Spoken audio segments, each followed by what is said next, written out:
Assalamualaikum warahmatullahi wabarakatuh. Salam sejahtera untuk semuanya. Kembali lagi bersama kita di channel Kepo Media. Bersama saya Al and Fean. aku punya sesuatu nih buat kamu. Apaan? Ini apa ini? Bentar. Buku 100 tokoh yang paling berpengaruh dalam sejarah dari Michael Hurt. Lah itu mah bukuku. Itu buku dari kakekku. Kakekku dulu suka baca, jadi punya buku itu.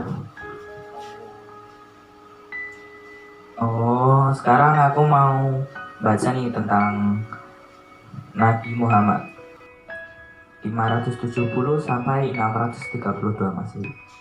Jatuhnya pilihan saya kepada Nabi Muhammad dalam urutan pertama daftar 100 tokoh yang berpengaruh di dunia.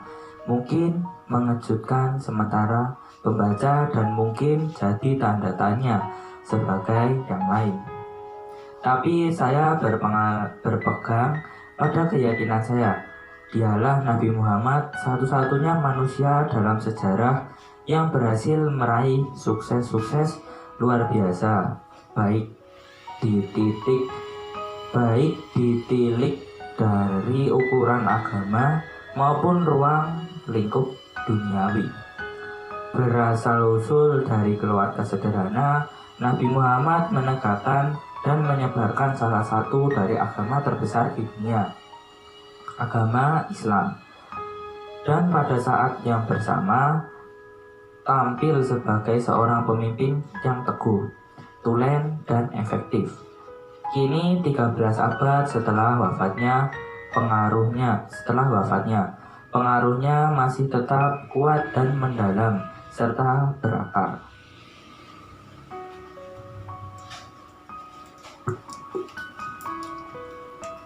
Sebagian besar dari orang-orang yang tercantum di dalam buku ini merupakan makhluk beruntung karena lahir dan dibesarkan di pusat-pusat peradaban manusia, berkultur tinggi, dan tempat perputaran politik bangsa-bangsa. Muhammad lahir pada tahun 570 Masehi di kota Mekah di bagian agak selatan, Jazirah Arabia, suatu tempat yang waktu itu merupakan daerah yang paling terbelakang di dunia, jauh dari pusat perdagangan, seni maupun ilmu pengetahuan. Menjadi yatim piatu di umur 6 tahun, dibesarkan dalam situasi sekitar yang sederhana dan rendah hati. Sumber-sumber Islam menyebutkan bahwa Muhammad, seorang buta huruf, keadaan ekonominya baru mulai membaik di umur 25 tahun tatkala dia kawin dengan seorang janda berada. Bagaimanapun, sampai mendekati umur 40, nyaris tak tampak petunjuk keluar biasaannya sebagai manusia.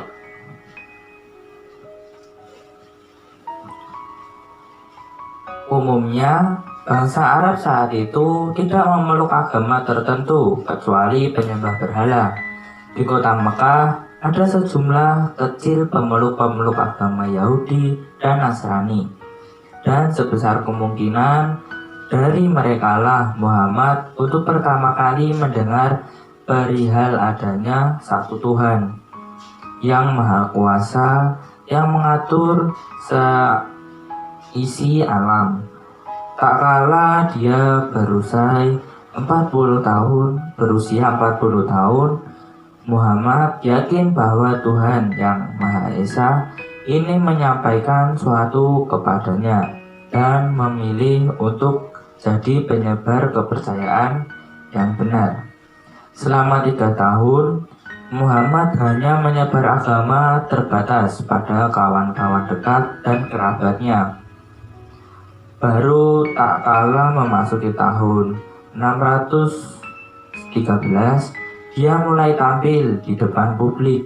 Begitu, dia tidak dikit demi sedikit punya pengikut. Penguasa Mekah memandangnya sebagai orang berbahaya, pembikin onar.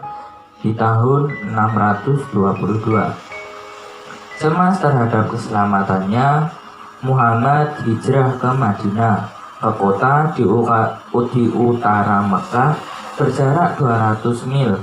Di kota itu Dia ditawari posisi kekuasaan politik yang cukup meyakinkan.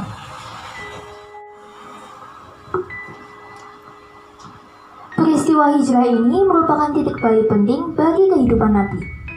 Di Mekah, dia susah memperoleh sejumlah kecil pengikut, dan di Madinah, pengikutnya makin bertambah. Sehingga, dalam tempo cepat, dia dapat memperoleh pengaruh yang menjadikannya sebagai pemegang kekuasaan yang sesungguhnya. Pada tahun-tahun berikutnya, sementara pengikut Muhammad bertumbuhan sebagai ikan jamur, serentetan pertempuran pecah antara Mekah dan Madinah. Peperangan ini berakhir pada tahun 630 Masehi dengan kemenangan pada pihak Muhammad, kembali ke Mekah selaku penakluk. Sisa 2,5 tahun dari hidupnya, dia menyaksikan kemajuan luar biasa dalam hal secepatnya suku-suku Arab memeluk agama Islam. Dan tatkala Muhammad wafat tahun 632 Masehi, dia sudah memastikan dirinya selaku penguasa efektif seantero Jaziriyah Arabia bagian selatan. Suku Bedewi punya tradisi turun-temurun sebagai prajurit-prajurit yang tangguh dan berani. Tapi, jumlah mereka tidak kalah banyak dan senantiasa tergoda perpecahan dan saling melabrak satu sama lain. Itu sebabnya mereka tidak bisa mengungguli tentara dari kerajaan-kerajaan yang mapan di daerah pertanian di belahan utara. Tapi Muhammadlah orang pertama dalam sejarah berkat turunan kuat kepercayaan kepada keesaan Tuhan, pasukan Arab yang kecil itu sanggup melakukan serentetan penaklukan yang mencengkangkan dalam sejarah manusia. Di sebelah timur laut Arab, berdiri kekaisaran Persia baru Sasanis yang luar biasa, yang luas. Di barat laut Arabia, berdiri Bizantin atau kekaisaran Romawi Timur, dengan Konstantinopel sebagai pusatnya. Ditilik dari sudut jumlah dan ukuran, jelas Arab tidak bakal mampu menghadapinya. Namun, di medan pertempuran, pasukan Arab yang membara semangatnya dengan satuan kilat dapat menaklukkan Mesopotamia, Syria, dan Palestina. Pada tahun 642, Mesir direbut dari genggaman kesatria Bizantin, dan sementara itu bala tentara Persia dihajar dalam pertempuran yang amat menentukan di Qadisnya tahun 637 dan di Nehavet pada tahun 642. Tapi penaklukan besar-besaran di bawah pemimpin sahabat Nabi dan penggantinya Abu Bakar dan Umar bin Khattab itu tidak menunjukkan tanda-tanda stop sampai di situ. Pada tahun 711, pasukan Arab telah menyapu habis Afrika Utara sehingga ke tepi Samudra Atlantik. Dari situ mereka membelok ke utara yang menyeberang Selat Gibraltar dan melabrak kerajaan Visigotik di Spanyol. Sepintas lalu, orang mesti mengira pasukan muslim akan membabat habis semua Nasrani Eropa. Tapi, pada tahun 732, dalam pertempuran yang masyhur dan dahsyat di Tours, pada pasukan muslim yang telah maju ke pusat negeri Prancis, pada akhirnya dipukul oleh orang-orang Frank. Biarpun begitu, hanya dalam tempo secuil abad pertempuran, orang-orang Bedewi ini dijiwai dengan ucapan-ucapan Nabi Muhammad telah mendirikan sebuah imperium membentang dari perbatasan India hingga pasir putih tepi pantai Samudra Atlantik, sebuah imperium terbesar yang pernah dikenal di sejarah manusia. Dan dimanapun penaklukan dilakukan oleh pasukan muslim selalu disusul dengan berbondong-bondongnya pemeluk masuk agama Islam. Ternyata tidak semua penaklukan wilayah itu bersifat permanen. Orang-orang Persia walaupun masih tetap menganut setia agama Islam merebut kembali kemerdekaannya dari tangan Arab. Dan di Spanyol sudah melalui peperangan 7 abad lamanya akhirnya berhasil dikuasai oleh orang-orang Nasrani. Sementara itu Mesopotamia dan Mesir, dua tempat kelahiran kebudayaan purba, telah berada di tangan Arab, seperti halnya Santero, pantai utara Afrika. Agama Islam tentu saja menyebar terus dari satu abad ke abad yang lain. Jauh melangkah dari daerah taklukan, umumnya jutaan penganut Islam bertebaran di Afrika, Asia Tengah, lebih-lebih Pakistan dan India, sebelah utara serta Indonesia. Di Indonesia, agama Islam baru itu merupakan faktor pemersatu di anak benua India.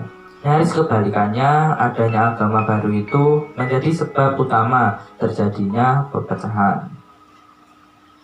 Apakah pengaruh Nabi Muhammad yang saling mendasar terhadap sejarah umat manusia?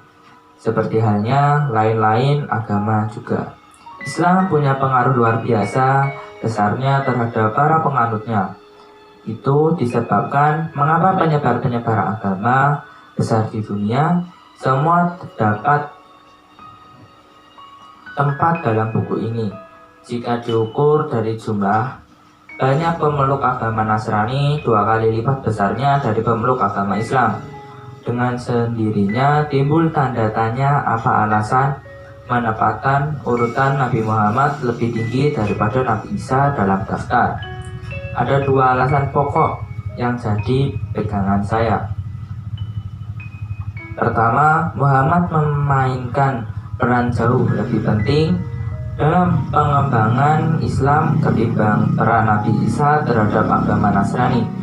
Biarpun Nabi Isa bertanggung jawab terhadap ajaran-ajaran pokok, moral dan etika Kristen sampai batas tertentu berbeda dengan Yudaisme. St. Paul merupakan tokoh penyebar utama teologi Kristen, tokoh penyebarnya dan penulis bagian terbesar dari Perjanjian Lama. Sebaliknya, Muhammad bukan saja bertanggung jawab terhadap teologi Islam, tapi sekaligus juga terhadap pokok-pokok etika dan moralnya. Tambahan pula, dia pencatat kitab suci Al-Quran, kumpulan wahyu kepada Muhammad yang diyakininya berasal dari Allah. Sebagian terbesar dari wahyu ini disalin dengan penuh kesungguhan selama Muhammad masih hidup dan kemudian dihimpun dalam bentuk yang tak tergoyangkan tak lama sesudah dia wafat. Al-Quran dengan demikian berkaitan erat dengan pandangan-pandangan Muhammad serta ajaran-ajarannya karena dia bersandar pada wahyu Tuhan. Sebaliknya, tak ada satupun kumpulan yang begitu terperinci dari ajaran-ajaran Isa yang masih dapat dijumpai di masa sekarang. Karena Al-Quran bagi kaum Muslim sedikit banyak sama pentingnya dengan Injil bagi kaum Nasrani. Pengaruh Muhammad dalam perantaraan Al-Quran teramatlah besarnya. Kemungkinan pengaruh Muhammad dalam Islam lebih besar dari pengaruh Isa dan St. Paul pada dunia Kristen digabung jadi satu. Diukur dari semata-mata sudut agama, tampaknya pengaruh Muhammad setara dengan Isa dalam sejarah kemanusiaan. Lebih jauh dari itu, berbeda dengan Isa, Muhammad bukan semata pemimpin agama, tapi juga pemimpin duniawi. Fakta menunjukkan, selaku kekuatan pendorong terhadap gerak penaklukan yang dilakukan bangsa Arab, pengaruh kepemimpinan politiknya berada dalam posisi terdepan sepanjang waktu. Dari berbagai peristiwa sejarah, orang bisa saja berkata hal itu bisa terjadi tanpa kepemimpinan khusus dari seseorang yang mengepalai mereka. Misalnya, koloni-koloni di Amerika Selatan mungkin saja bisa membebaskan diri dari kolonialisme Spanyol waktu Simon Bolivar tidak pernah ada di dunia. Tapi, misal, ini tidak berlaku pada gerak penaklukan yang dilakukan bangsa Arab. Tak ada kejadian serupa sebelum Muhammad dan tak ada alasan untuk menyangkal bahwa penaklukan bisa terjadi dan berhasil tanpa Muhammad. Satu-satunya kemiripan dalam hal penaklukan dalam sejarah manusia di abad ke-13 yang sebagian terpokok berkat pengaruh Genghis Khan. Penaklukan ini, walau lebih luas jangkauannya ketimbang apa yang dilakukan bangsa Arab, tidaklah bisa membuktikan kemampuannya, dan kini satu-satunya daerah yang diduduki oleh bangsa Mongol hanyalah wilayah yang sama dengan sebelum masa Genghis Khan. Ini jelas menunjukkan beda besar dengan penaklukan yang dilakukan oleh bangsa Arab. Membentang dari Irak hingga Maroko terbentang rantai bangsa Arab yang bersatu, bukan semata berkat anutan agama Islam, tapi juga dari jurusan bahasa Arabnya, sejarah dan kebudayaannya. Posisi sentral Al-Quran di kalangan kaum muslimin dan tulisannya dalam bahasa Arab besar kemungkinan merupakan sebab mengapa bangsa Arab tidak terpecah-pecah ke dalam dialek-dialek yang berantakan. Jika tidak, boleh jadi sudah akan terjadi di abad ke-13. Perbedaan dan pembagian Arab ke dalam beberapa negara tertentu terjadi, tentu saja, dan nyatanya memang begitu.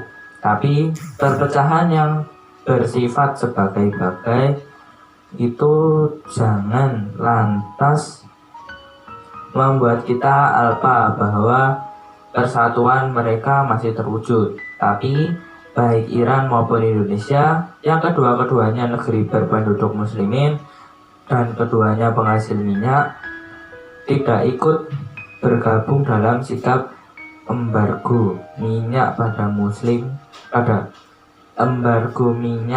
musim dingin tahun 1973 sampai 1974. Sebaliknya, bukanlah barang kebetulan jika negara Arab, semata-mata negara Arab, yang mengambil langkah embargo minyak.